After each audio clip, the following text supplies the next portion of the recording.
Vous êtes en compagnie de Radio Taïwan International.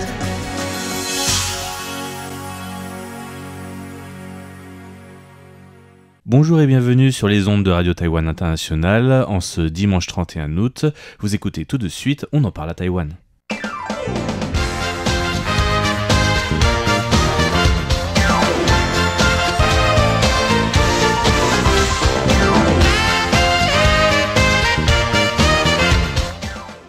Bienvenue à tous pour ce nouvel épisode d'On en parle à Taïwan. Vous êtes en compagnie de Valentin Floquet, de Sasa et de Lisa.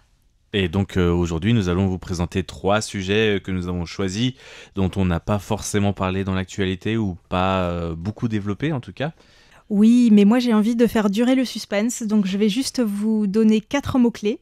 Taïwan, Portugal, musique et histoire. Je veux faire monter le suspense parce que ça va être une émission exceptionnelle. Et moi je vais vous parler d'animaux de compagnie et aussi de protection animale de manière plus générale. D'accord. Et moi, de mon côté, je vais vous parler aussi en mots-clés, drapeau Osaka refus. Voilà. Ça va être, c'est un bon indice, je pense. Mais... voilà. Alors, on commence par quoi ? Par les animaux, peut-être ? Allez, je peux commencer. Alors, je vais vous parler d'une conférence sur le bien-être animal en Asie qui a été organisée cette semaine à Taipei.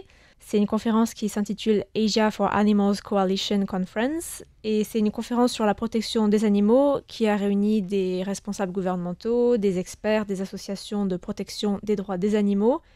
C'était donc l'occasion pour le gouvernement taïwanais de faire la promotion de sa politique menée ces dernières années en matière de bien-être animal et notamment de rappeler la politique majeure de ces dernières années, c'est-à-dire l'interdiction de l'euthanasie des animaux errants recueillis dans les refuges publics, qui est intervenue en février 2017. Pendant la conférence, il y avait aussi des chercheurs qui ont abordé des questions éthiques concernant l'utilisation d'animaux dans les laboratoires ou encore dans le sport. Et le président de la République, Lai Ching-te, était présent à l'inauguration de la conférence. Il a rappelé notamment qu'avant ses mandats en tant que maire de Tainan, la ville euthanasiait plus de 12 000 animaux errants chaque année. Wow. Et donc il a souligné les efforts menés au cours des dernières années, notamment avec l'établissement d'un département du bien-être animal au sein du ministère de l'Agriculture en 2023. Et il faut quand même noter que c'était la première fois qu'un président de la République participait à cette conférence. Donc les associations ont dit que c'était un signe encourageant, mais elles se sont quand même pas gênées pour dénoncer les problèmes qui demeurent dans le système de protection des animaux à Taïwan, puisqu'il y en a beaucoup, et notamment certaines incohérences dans les politiques. Et un des grands sujets qui a occupé la conférence, c'était celui des chiens errants, qui sont nombreux à Taïwan, notamment dans les zones rurales ou dans les banlieues périphériques des grandes villes, mais aussi dans les zones montagneuses un peu partout à Taïwan. Mm-hmm. Donc on en croise souvent quand on va en randonnée par exemple. Oui, ou près de chez moi aussi, en banlieue, en montagne, il y en a vraiment beaucoup. Ils sont partout et c'est vrai que des fois on n'a pas trop... ça inspire pas confiance quand on doit passer. Ça m'est déjà arrivé de rebrousser chemin. Moi je trouve que ça dépend. Parce que j'avais Alors, trop peur. Hein. Mon expérience, un peu contrairement aux idées reçues, c'est que les chiens errants qui sont près de chez moi, ils sont pas méchants du tout. En revanche, c'est les chiens qui ont des maîtres, mais qui sont attachés, qui aboient le plus en fait, parce je pense qu'ils n'ont pas envie d'être attachés. Mais en fait, parfois on les voit pas. C'est-à-dire, on est de l'autre côté du chemin ou quoi, de la maison, on entend un chien qui aboie super fort et tout. On se dit oh là là, il y a un chien méchant, mais en fait c'est un chien normal, mais qui est attaché par son maître. Pour qu'il court pas partout, tout simplement, parce que ouais, c'est vrai que ça peut être un problème aussi. Et souvent, c'est ceux-là qui aboient le plus fort, qui sont le plus agressifs. Mais j'imagine quand même, bien sûr, qu'on ne peut pas généraliser, puis qu'il y a sûrement des chiens errants qui sont aussi agressifs. Alors, selon les statistiques du ministère de l'Agriculture, le nombre de chiens errants à Taïwan était estimé à 141 584 en 2024. C'est beaucoup donc quand même. C'est énorme, contre un peu plus de 159 000 en 2022. Ou encore 146 773 en 2018. Donc en fait, ça monte, ça descend, ça varie selon les années. C'est les chiffres... du ministère de l'Agriculture. Ouais. Parce que j'avais vu une association qui donnait pas du tout ces chiffres-là. Et il donnait quoi comme chiffre ? Moi, j'ai souvenir d'avoir vu une exposition à Bopilia là-dessus. C'était une association de protection des animaux. Et ils parlaient plus d'1 million ou un truc comme ça. Non. Non. Wow. Ça, c'est peut-être les animaux de compagnie. Non, c'était 1 million de chiens errants. D'accord. Et ça comprenait pas les chats, par exemple? C'était Non, juste que les chiens errants. Ah ouais, et ben dis donc. Je sais pas où ils sont allés chercher leurs chiffres, ça me paraît vraiment... Ça paraît beaucoup. Beaucoup, mais hein. après, Mhm. je sais pas. Mhm. Je sais pas, c'est pour ça que je dis, c'est pour ça que ça Mhm. m'étonne, tu vois, la différence. Alors tous ces chiens posent des problèmes sanitaires, sécuritaires, mais aussi représentent des risques pour la faune sauvage qui peut être attaquée ou contaminée par des maladies transmises en étant en contact ou alors en se nourrissant sur les cadavres de ces animaux errants quand ils sont morts. Ça cause pas mal de problèmes. Il y avait une militante du bien-être animal, Chun Yu-ming, qui a fait remarquer que selon les statistiques qui vont de 2017 jusqu'au mois de juin 2025, donc depuis la fin de l'euthanasie des chiens errants en refuge jusqu'à maintenant, plus de 380 000 chiens errants ont été attrapés cette année, dont environ 140 000 dans le cadre du programme Capture, Stérilisation, Retour. C'est un programme qui est aussi appliqué pour les chats errants et qui montre normalement de bons résultats dans les pays où c'est appliqué, puisqu'il empêche les animaux errants de se reproduire tout en évitant d'encombrer les refuges qui sont déjà surchargés. Mhm. Mais faut-il encore réussir à les capturer? Oui, Parce que c'est j'ai vrai. discuté avec mon chef de quartier. Il m'a raconté qu'il y a quelques années, il avait passé une semaine dans la montagne tous les jours à essayer de capturer les chiens et il n'avait pas réussi. Parce qu'en fait, ils ont été abandonnés. Donc, ils ont très peur que les gens viennent... Enfin, pas tous, mais en tout cas ceux de près de chez moi, ils ont peur que les gens viennent trop près d'eux pour leur faire du mal ou quoi. Et donc, il n'avait pas réussi à en capturer pour les stériliser. Et alors, ce qui m'avait rendu très triste, en fait, c'est qu'il m'avait dit que en fonction des années, tu pouvais voir l'évolution. Parce qu'il y a des modes pour les chiens. Donc, par exemple, actuellement, la mode, c'est les chiens japonais qui ressemblent un peu à des renards. Je sais pas si tu vois, avec le visage rond. Probablement que dans quelques années, quand ils seront trop vieux, on les retrouvera dans la montagne, en fait. C'est en fonction des modes. Une fois que c'est plus la mode, les gens, parfois, les abandonnent dans la montagne et s'achètent un autre chien. Enfin, c'est waouh. C'est fou, quoi. Ouais. Heureusement, tout le monde n'est pas comme ça, mais... Alors, Chun Yu-ming a expliqué que le nombre de chiens errants restait important et devrait pousser, normalement, le gouvernement à réduire le nombre de chiens errants à la source en contrôlant de manière plus stricte les éleveurs et les vendeurs de chiens, et notamment en limitant le nombre de licences qui sont accordées dans le secteur. Parce que les gens qui achètent les chiots en magasin ont plus tendance à abandonner les animaux lorsqu'ils grandissent et qu'ils se rendent compte de la responsabilité que ça représente. Et aussi parce que un chiot, c'est en général plus mignon qu'un chien adulte. Ensuite, Chun Yu-ming a aussi demandé au gouvernement d'encourager la stérilisation des chiens de compagnie, parce que apparemment, c'est pas quelque chose qui se fait de manière très commune. Elle a expliqué qu'attendre que ces derniers deviennent des chiens errants pose un fardeau qui est très fatigant pour les associations. Et cette Chun Yu-ming, qui est aussi vice-directrice de l'ONG Environment and Animal Society of Taiwan, elle a enfin ajouté que sur les 380 000 chiens attrapés, 20 000 étaient morts de maladie dans des refuges, souvent dans d'atroces souffrances, et que des efforts devaient aussi être faits pour améliorer l'accès aux soins vétérinaires dans les refuges. Et enfin, elle est revenue sur le sujet de l'euthanasie en parlant de situations très paradoxales, puisqu'elle estime qu'il faudrait de nouveau réfléchir à la question parce que les statistiques de chiens errants continuent d'être très importantes et relativement stables au cours des dernières années, et qu'à ce rythme, il faudra attendre très longtemps avant que ce nombre soit sous contrôle. Et donc, on peut penser qu'il est contradictoire que des associations ne soient pas absolument contre l'euthanasie des chiens errants dans les refuges, mais justement, cette militante, elle expliquait que il y a dans les refuges des chiens qui sont enfermés depuis 10 ans dans des conditions qui sont plus proches de la prison qu'autre chose. Donc c'est des cages avec beaucoup de bruit, ce qui est très stressant pour les animaux. C'est aussi une forme de maltraitance finalement, sans Voilà. le vouloir, mais... Et donc et aussi ces conditions d'enfermement et ce stress, ça favorise pas non plus le développement d'un comportement chez le chien qui est approprié à l'adoption. Donc elle estime qu'en termes de qualité de vie, il vaudrait peut-être mieux permettre l'euthanasie des chiens qui ont le moins de chances d'être adoptés plutôt que de leur faire passer toute leur vie dans ces conditions. Mais bon, là aussi, c'est l'intérêt du programme Capture, Stérilisation, Retour, c'est de faire en sorte que justement les chiens qui sont le moins adoptables, entre guillemets, on puisse les stériliser et les remettre dans la nature pour qu'ils puissent au moins être en liberté. Mais bon, on voit que ça pose aussi des problèmes, on a dit, de sécurité, des problèmes sanitaires. Donc ça ne peut pas non plus tout résoudre. Ce programme, c'est surtout pour désengorger les refuges dans un contexte où on ne peut plus euthanasier les chiens errants. En tout cas, chez moi, je peux témoigner que dans mon quartier, même si les chiens n'aiment pas trop être près des humains parce qu'ils ont été abandonnés, etc., mais ils sont quand même super heureux d'être en liberté dans la nature. Et franchement, tous les voisins leur donnent à manger. Tout le monde a sa petite assiette et tout. Mais c'est vrai qu'ils vont forcément attaquer d'autres animaux sauvages dans la forêt, quoi. Donc c'est pas idéal. Justement, pendant la session qui était consacrée à la gestion des animaux errants, et il y a un professeur de l'Université nationale Tsinghua qui a alerté sur le fait que nourrir les chiens errants sapait les mesures gouvernementales comme la politique de stérilisation. Par exemple, il y a le risque que posent les chiens errants pour la vie sauvage. Et donc, selon ce chercheur, le programme capture, stérilisation, retour peut seulement fonctionner si les populations de chiens errants restent stables sur un territoire fixe et qu'il n'y a pas de nouveaux arrivants dans le groupe. Il faut aussi que le taux de stérilisation des femelles atteigne les 80% pour qu'une population décline. Et le fait de nourrir ces groupes de chiens errants a un impact négatif selon le chercheur en attirant de nouveaux chiens errants et en réduisant la mortalité au sein de ces groupes. Je crois que les chiens errants, ils sont pas là parce qu'il y a des choses à manger, ils sont là parce qu'on les a abandonnés, quoi. Enfin, c'est bizarre quand même, ça logique, mais bon, après... Peut-être qu'aussi il y a des gens qui voient que, ah tiens, là il y a un groupe de chiens errants, je vais peut-être laisser là mon chien parce que je sais qu'il y a des gens qui vont s'en occuper. Peut-être qu'il y a aussi ce genre de logique, c'est un point qui a été abordé.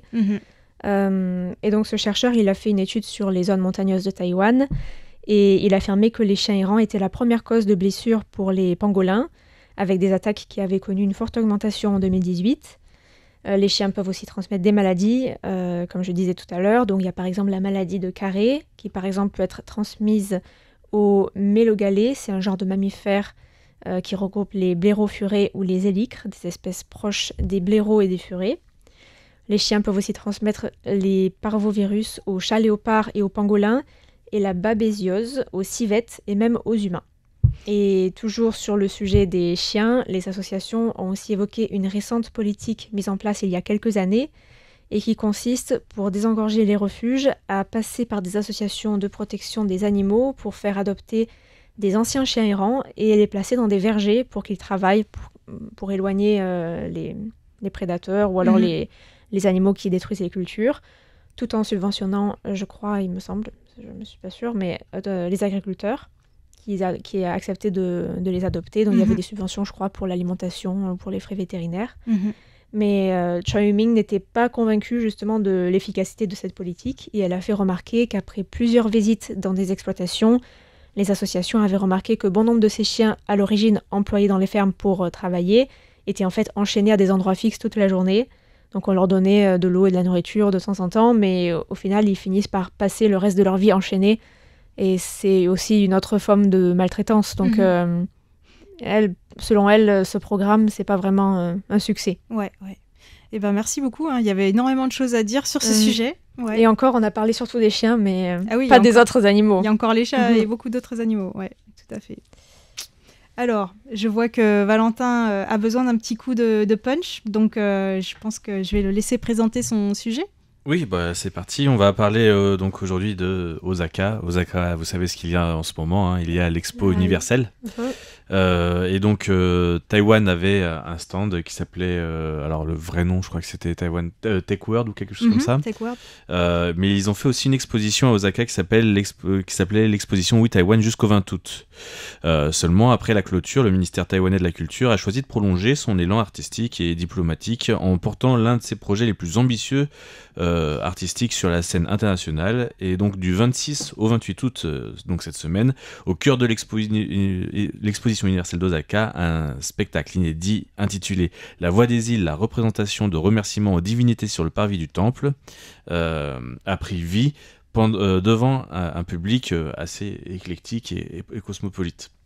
Cet événement, fruit de longs préparatifs et d'un processus d'approbation exigeant, a non seulement permis de faire résonner les voix multiples de Taïwan, mais a également mis en lumière les obstacles que rencontre encore l'île lorsqu'elle cherche à se présenter au monde sous son propre nom. On va voir pourquoi, il y a eu des petites histoires. L'autorisation donc de se produire sur la scène de l'expo n'a d'ailleurs pas été immédiate. Le ministère de la Culture a expliqué qu'il avait soumis son projet sous l'appellation We Taiwan, une identité culturelle qui a été finalement acceptée par les organisateurs japonais après 2 mois d'examen minutieux. Chaque détail, qu'il s'agisse du texte projeté pendant la représentation, de la mise en scène ou du décor de fond, a dû être validé par le comité officiel. Et donc, pour le ministère de la Culture, le fait que l'expo ait accepté cette présentation sous le label We Taiwan et l'ait relayée sur son site officiel sous l'intitulé complet We Taiwan Taiwan Culture in Osaka Kansai Expo représentait un geste significatif de respect et de reconnaissance dans le cadre d'un échange culturel. Le décor choisi illustrait cette volonté d'incarner l'identité taïwanaise à travers des symboles forts, le mont Yushan, la tour Taipei 101, le petit train d'Alishan, le temple de Confucius de Tainan, sans oublier bien sûr le drapeau national représenté sous la forme d'une montgolfière. Et bien sûr, il fallait que le drapeau y figure pour les artistes et pour ceux qui ont créé cette fresque, et même pour le ministère de la Culture, cela permettait d'affirmer que le projet entendait refléter Taïwan dans toute sa diversité culturelle et géographique. La première représentation du 26 août en soirée a marqué les esprits. Elle réunissait 9 troupes et artistes d'horizons variés. La troupe de marionnettes Shinshanqing, le collectif sonore Noise Assembly, la compagnie Pinfang Arts Collision, les chanteurs Sang Pui et Xie Mingyu, la Hope Children's Choir, le chœur de Hope Children, et la troupe de danse Wenxiang, entre autres. Sur scène, leurs univers se sont entremêlés pour donner vie à une fresque vibrante de la culture taïwanaise. Il y a eu des chants en langue autochtone, en hakka et en taïwanais qui ont résonné en harmonie sur une même mélodie, et cela a touché même certains membres de l'organisation lors des répétitions. La metteuse en scène a expliqué avoir conçu le spectacle autour du thème du remerciement aux divinités sur le parvis des temples, en intégrant à la fois des éléments religieux, des éléments populaires, mais aussi des éléments contemporains. Les chants autochtones répondaient aux dieux des montagnes et des forêts, les marionnettes traditionnelles donnaient vie aux divinités protectrices, notamment peut-être certaines divinités taoïstes ou en tout cas locales, et des séquences de danse contemporaine revisitaient les gestes rituels comme celui du Boapwei, vous savez, les deux demi-lunes là. On jette dans les temples, voilà, pour avoir une réponse des divinités, voilà, à sa question. C'est ça, oui, non, ou entre les deux, selon la forme. Donc deux danseurs ont incarné avec leur corps les postures symbolisant les réponses possibles, donc des dieux justement, du signe favorable au signe ironique, dans une performance à la fois spirituelle et ludique qui a arraché certains sourires parmi le public, en évoquant même la victoire historique du duo de badminton Lin Yang aux Jeux Olympiques de Tokyo. Donc beaucoup de référentiels vraiment à la culture taïwanaise, mais aussi à sa représentation internationale à travers le sport. Donc le spectacle a été ouvert par 3 maîtres marionnettistes interprétant une pièce sacrée, tandis qu'à l'arrière-plan, d'imposants personnages représentant les dieux Xunfeng et Qian Liyan, qui sont des déesses, des divinités aux portes de Matsu, c'est ça, hein, tu me disais tout à l'heure.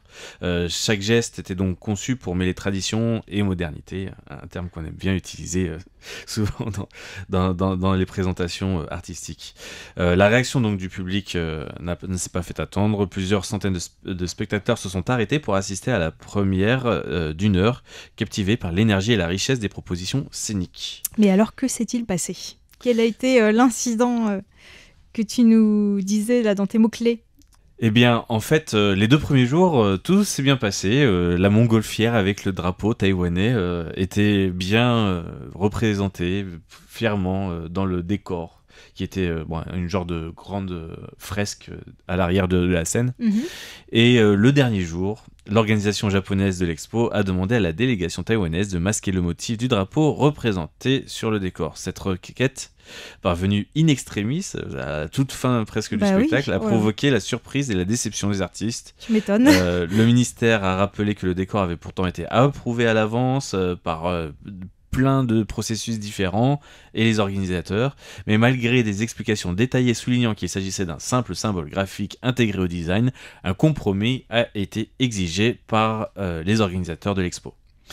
Pour éviter donc que le spectacle ne soit annulé, l'équipe a accepté de placer devant l'image une statue de dieu électrique conçue par Pinfang Arts.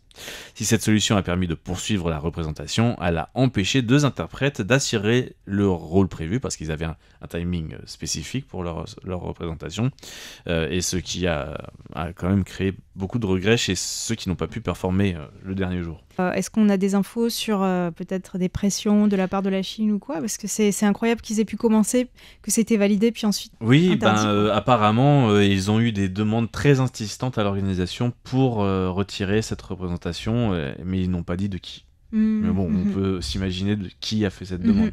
Mais ce qui est intéressant aussi, c'est qu'ils ont trouvé un espèce de compromis en mettant une divinité devant le drapeau. Voilà. Enfin, je trouve ça, Parce que c'est intéressant aussi, quoi. Ce qui est ridicule, c'est qu'ils ont demandé vraiment ça à toute cette dernière minute, je sais pas, peut-être une demi-heure avant la fin de la représentation ou quelque chose comme ça. C'est quand même assez intriguant, c'est pour ça que je voulais en parler aujourd'hui. Mais bon, c'est encore une des nombreuses affaires dans les représentations internationales où dès que Taïwan veut représenter son drapeau ou parler de Taïwan autrement, déjà il y avait beaucoup d'avance puisqu'il y avait le fait que ça s'appelle We Taiwan, enfin Taïwan était vraiment représenté en tant que Taïwan. Au dernier moment, il a fallu quand même qu'il y ait le petit incident. Voilà. Tout ça, c'est complexe. Petite anecdote, tu sais quand est-ce qu'il y a eu le seul pavillon Taïwan représenté à l'Expo de Shanghai? Ah bon? Ah Ouais. oui, mais c'était peut-être à l'époque de la République de Chine, non? Je sais pas. Non, c'était 2010. Ah ouais, c'était en 2010. Oui. Et comment? Ah oui, mais du coup, Taïwan, province de Chine. Voilà. Et du coup, Taïwan, compatriote de Chine. Et c'était la Chine qui avait fait le pavillon taïwanais? Non, c'était des Taïwanais, Ah ouais. mais je pense que c'était organisé par les... Oui, mais c'était pas sous Xi Jinping. Non. Ça s'est un peu durci, on va dire. Oui, c'est un euphémisme. Ok, merci beaucoup pour cette présentation parce que j'avais pas suivi cet incident. Donc j'imagine que le suspense est à son comble, n'est-ce pas? Non, je rigole. Oui. On t'attend de pied ferme pour... Donc je vais vous parler de la Taiwan Fest. C'est un festival sur Taïwan qui vient de se dérouler à Vancouver au Canada. Festival culturel annuel qui explore les liens entre Taïwan, le Canada, mais aussi le monde, à travers des concerts, des films, des conférences, des expositions et même des ateliers culinaires. Et cette année, il y avait notamment des musiciens que j'aime beaucoup, d'un groupe que vous avez sûrement déjà entendu dans mes émissions, parce que je le mets souvent en fin d'émission, qui s'appelle Nongchuan Wuzhuang Qingnian. Donc si on traduit littéralement, ça veut dire les jeunes armés de la campagne. Et leur nom en anglais, c'est To The Voice. Et bien sûr, ils chantent toujours en taïwanais. Et donc, l'agence de presse taïwanaise CNA est revenue non pas sur leur concert, mais sur un dialogue qu'ils ont eu pendant une conférence avec un musicien portugais, Simon Arruda. C'est un guitariste de fado, mais qui habite au Canada. Donc, Simon Arruda a parlé de l'histoire et du rôle de la guitare portugaise à 12 cordes. Et Ada, donc le chanteur du groupe To The Voice, lui a parlé de yueqin, donc une sorte de guitare taïwanaise ronde en forme de lune, parce que c'est un instrument qu'il joue et qu'il apprend depuis quelques années. Je pense que vous connaissez un petit peu cet instrument si vous écoutez RTI, parce que Lisa et moi, on avait fait des reportages sur le festival de yueqin de Beitou, et puis aussi le fait qu'à Hengchuan, dans le sud de Taïwan, c'est un endroit où ils jouent beaucoup cette yueqin. Et Fix a dû en parler, il y a pas mal aussi. Oui, tout à fait. Partitions orientales. Et en fait, en taïwanais, c'est surnommé le luth du mendiant, parce que c'est une guitare très légère et qui peut se transporter facilement. En plus, il n'y a que 2 cordes, donc c'est assez facile d'improviser. Donc c'était surtout les mendiants qui jouaient cet instrument pour faire la manche. Et je dirais que le plus difficile dans la yueqin, c'est pas forcément d'en jouer, c'est de chanter avec, parce que c'est un instrument qui accompagne le chant, le temps qu'on réfléchisse aux paroles, parce que souvent c'est des paroles improvisées, et il faut rimer en taïwanais, donc il faut avoir une très très bonne maîtrise du taïwanais.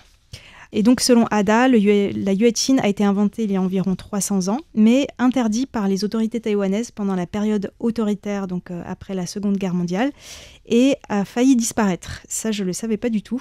Donc, c'est qu'avec la démocratisation dans les années 90 que le yueqin est revenu un petit peu, a été remis au goût du jour, notamment par Cha Ming-jiang, donc à Beitou. Et de son côté, Simon Arruda a expliqué que la guitare portugaise a une histoire d'environ 250 ans, donc c'est à peu près la même chose. Et à l'origine, cet instrument était utilisé par les marins ou les pauvres pour chanter leur malheur.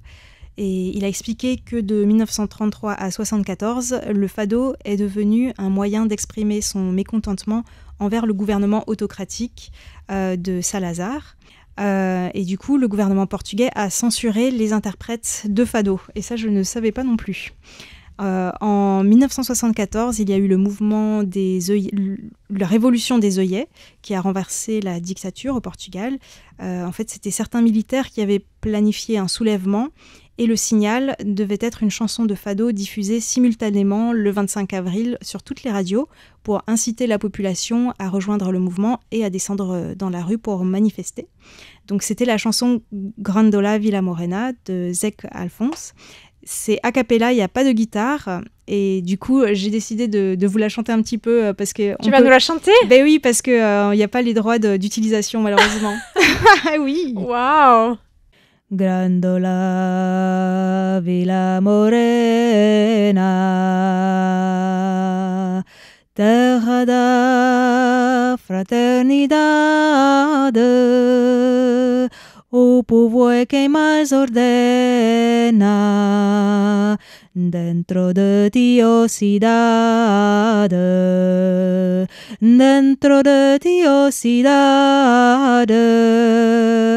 O povo é quem mais ordena, terra da fraternidade, Grandola Vila Morena. Em cada esquina um amigo, em cada rosto igualdade, Grandola Vila Morena, terra da fraternidade, terra da fraternidade, Grandola Vila Morena, em cada rosto igualdade, o povo é quem mais ordena. Bravo. Encore. Magnifique. Non, Encore. vous rigolez ou quoi? Ah non, moi j'ai beaucoup apprécié bien. en tout cas. Pareil. C'était très difficile hein, parce que c'est une C'est chanson trop beau. chantée par un homme et j'ai pas du tout le même ton quoi, donc c'est pas facile. Wow. Donc c'est donc Ada, le chanteur taïwanais, a été impressionné par ce dialogue avec ce musicien portugais et notamment de découvrir que l'ahuatine et la guitare portugaise, notamment le fado aussi, avaient eu un rôle pendant la période autoritaire, en fait, un petit peu de rébellion. Je termine avec ça, c'est un peu poétique. Finalement, ce soulèvement musical au Portugal a conduit à la chute du régime autoritaire sans effusion de sang, ce qui est assez exceptionnel. Parce que même à Taïwan, la démocratisation s'est faite plutôt de manière... Il y a pire, on va dire, Oui, il y a oui. pire, mais il y a quand même eu beaucoup de gens emprisonnés et puis... Et en parlant de Yueting, je rappelle que du 6 au 28 septembre à Beito, il y aura le festival du Yueting de Mhm. Beito, comme chaque année. Et donc, sans doute qu'on fera un petit reportage sur bah place. oui, c'est obligé. Mhm. Voilà, nous arrivons déjà à la fin de On en parle à Taïwan, qui vous était présenté par Valentin. Lisa, et ça. À très bientôt. au revoir.